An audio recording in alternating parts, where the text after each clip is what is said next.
Hi friend, स्वागत है आपका। मैं रितेश कुमार वेदांत मैथमेटिक में आपका स्वागत करता हूं।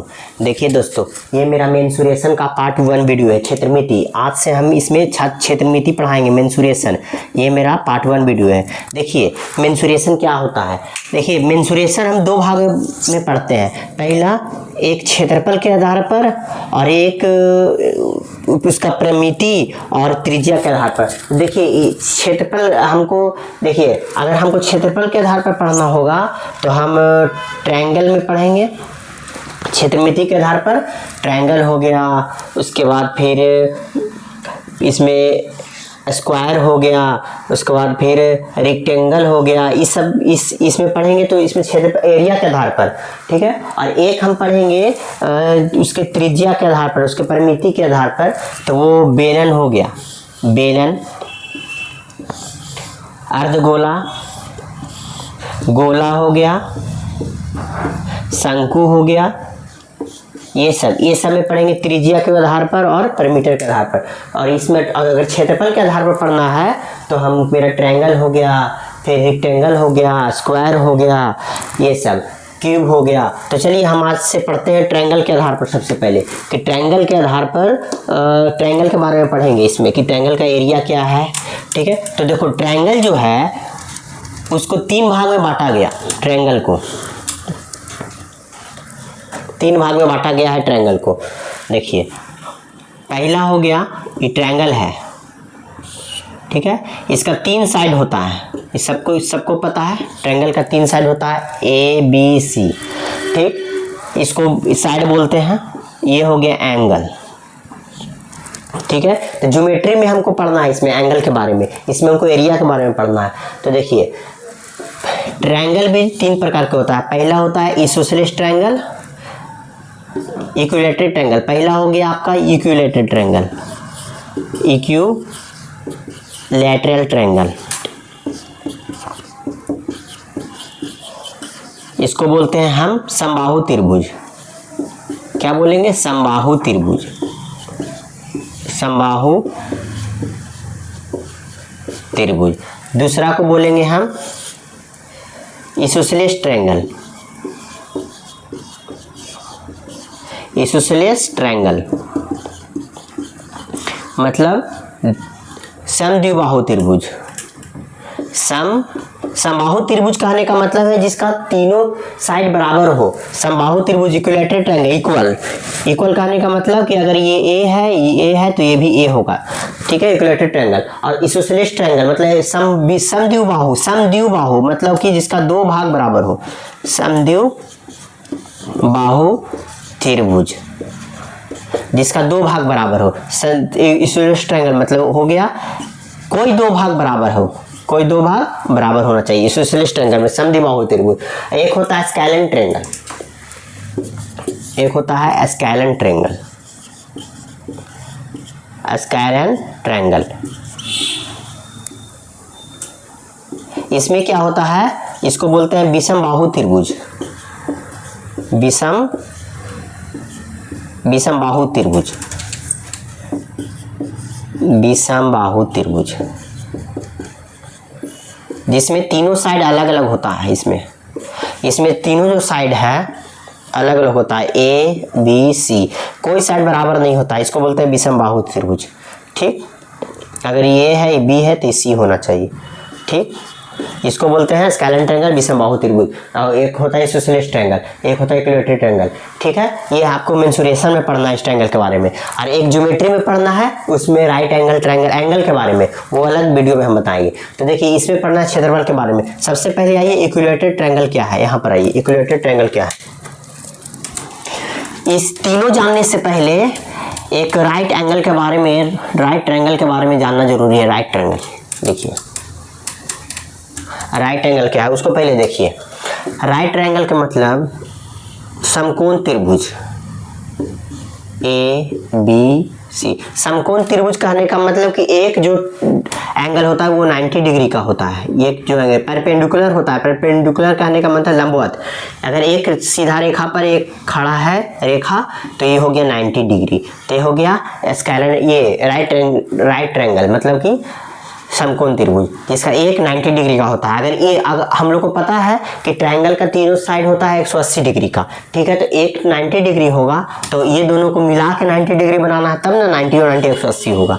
तो इसको हम 45 बना लेंगे, इसको 45। आप देखो तीनों मिला के 90 डिग्री 180 डिग्री होता है। तो समकोण त्रिभुज जो होता है वो 90 डिग्री का होता है। और इसमें देखिए कि इसको बोलते हैं हाइपोटेनस।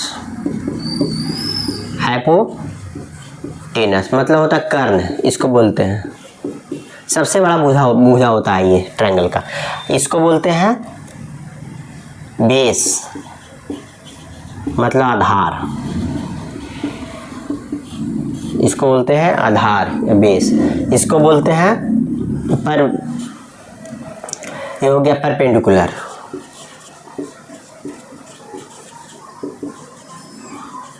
ठीक है, PHB इसी का बात होता है, PB और H। ठीक है, इसमें सबसे बड़ा होता है ये हाइपोटेनस, सबसे बड़ा भुजा होता है हाइपोटेनस। अब देखिए आगे, इसमें इसका जो क्षेत्रफल निकलता है, समकोण त्रिभुज का क्षेत्रफल जो होता है वो 1/2 आधार गुने ऊंचाई होता है। आधार गुने ऊंचाई है, देखिए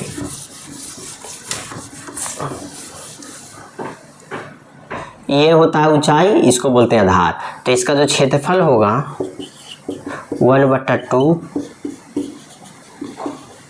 आधार गुना ऊंचाई। देखिए किसको हम लेते हैं, एक हम ऊंचाई इसको लेते हैं और एक इसको लेते हैं। मान लीजिए इसका क्षेत्रफल होता है कि राइट ट्रायंगल का, समकोण त्रिभुज का क्षेत्रफल है, जिसका एक एंगल 90 डिग्री का होना चाहिए। समकोण त्रिभुज का क्षेत्रफल 1/2 इसी से बनाएंगे। किसी भी बोल देगा समकोण त्रिभुज का क्षेत्रफल है, उसका बेस दे देगा, आधार दे देगा 10 सेंटीमीटर और ऊंचाई दे देगा 5 सेंटीमीटर, जिसका क्षेत्रफल निकालिए तो क्या कर देंगे 1/2 आधार 10 ऊंचाई 5, दूसरे कट जाएगा 25 सेंटीमीटर स्क्वायर। ठीक है, यही होता है इसका।